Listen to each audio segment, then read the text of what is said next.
আয়োজিত আজকের এই বিক্ষোভ মিছিল শেষে আমরা আজকে পরিষ্কার করে বলতে চাই, অবিলম্বে ইরানকে নিশ্চিহ্ন করার যে চক্রান্ত, যে ষড়যন্ত্র শুরু হয়েছে, যে হত্যাকাণ্ড শুরু হয়েছে, তা অবিলম্বে বন্ধ করতে হবে।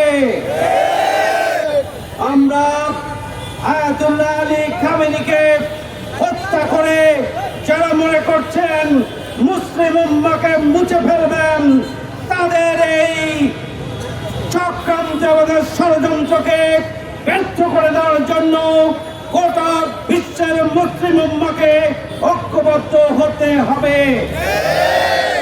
আমরা মধ্যপ্রাচ্যে যুদ্ধের যে দাবানল চলছে, সেটি অবিলম্বে বন্ধ করে শান্তিপ্রিয় মানুষের নিরাপদ জীবন যাপনকে নিশ্চিত করতে হবে। এই জন্য জাতিসংঘকে কার্যকর ভূমিকা পালনে মুসলিম উম্মাহকে ঐক্যবদ্ধ হয়ে বাধ্য করতে হবে।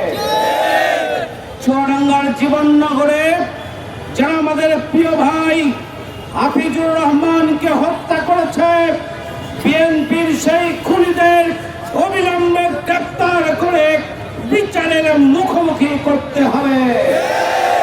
নির্বাচন পরবর্তী খুন, হত্যাকাণ্ড এবং যে ধর্ষণের প্রতিযোগিতা শুরু হয়েছে, অবিলম্বে সরকারকে কঠোর হস্তে দমন করার, নিয়ন্ত্রণ করার জন্য পদক্ষেপ গ্রহণ করতে হবে।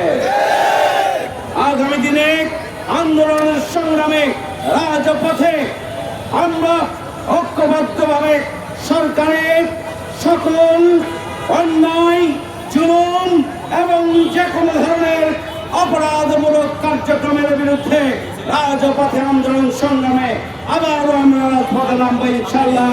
সেই জন্য আহ্বান জানিয়ে সবাইকে ধন্যবাদ জানিয়ে আজকের সমাবেশ